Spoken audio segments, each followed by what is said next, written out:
I'm your host, BrightLearn, and today we have a fascinating conversation to unpack.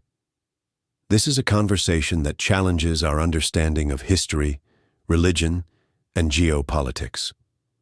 We're going to explore the interview between Mike Adams and T.J. Smith, author of The Last Semite, where they discuss biblical history, the true meaning of Semitism, and the modern-day implications of Zionism. So, let's jump right in.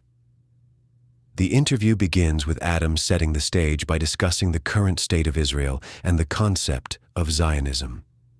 He questions the narrative that the modern state of Israel is the rightful heir to the biblical promises made to the descendants of Abraham. This is where Smith brings in his extensive research and challenges the very foundation of what it means to be a Semite.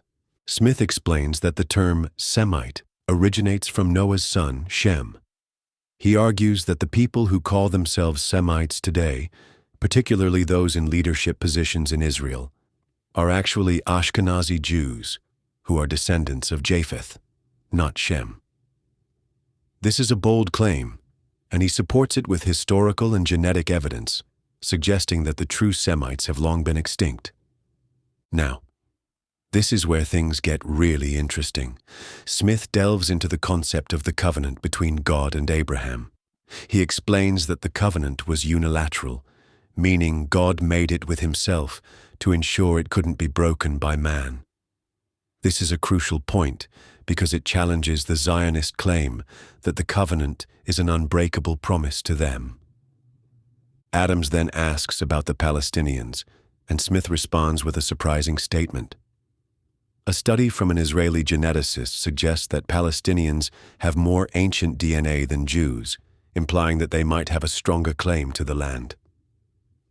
This is a perspective that is rarely heard in mainstream discourse. As the conversation progresses, Smith criticizes the Schofield Reference Bible, which he believes has been instrumental in shaping a pro-Zionist narrative among Christians.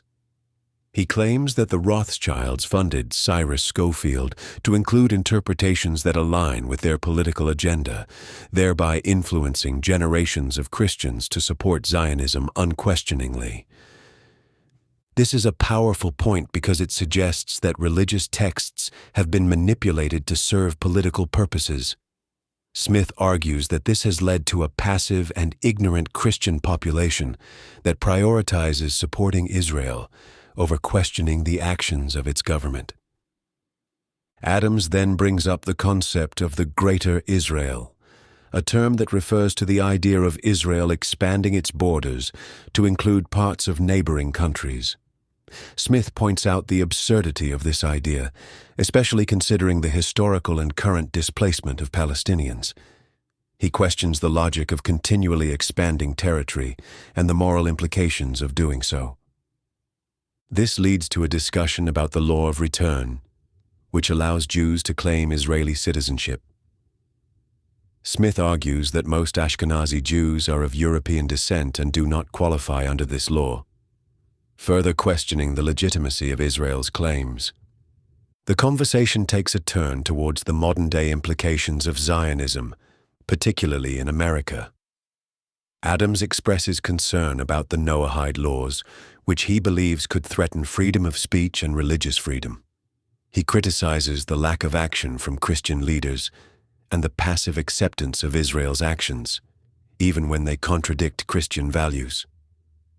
Smith agrees and questions why Christians tolerate the killing of fellow Christians in Gaza by Israel. This is a poignant moment in the interview, highlighting the hypocrisy and moral dilemmas faced by Christians who support Israel.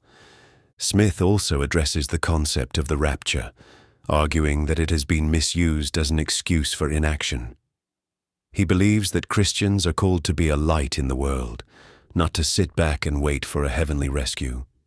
This is a powerful call to action, urging Christians to engage with the world and stand up for justice. As the interview concludes, Smith emphasizes the importance of understanding the true message of the Bible and the dangers of misinterpreting it. He encourages listeners to question the narratives they have been taught and to seek a deeper understanding of their faith. So what can we take away from this conversation?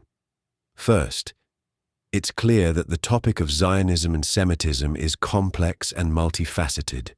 Smith's perspective challenges mainstream narratives and encourages us to reconsider our understanding of history and religion. Second, it's crucial to critically examine the sources of our information and the motivations behind them. Finally, as Christians, we are called to live out our faith in a way that promotes peace, justice, and love for all people. Thank you for joining us on this journey.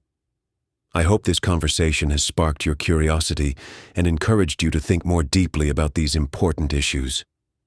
Don't forget to check out T.J. Smith's books and follow him on social media for more insights. And as always, thank you for being a part of the BrightLearn community. Until next time, keep learning, keep questioning, and keep shining your light. God bless you all and take care.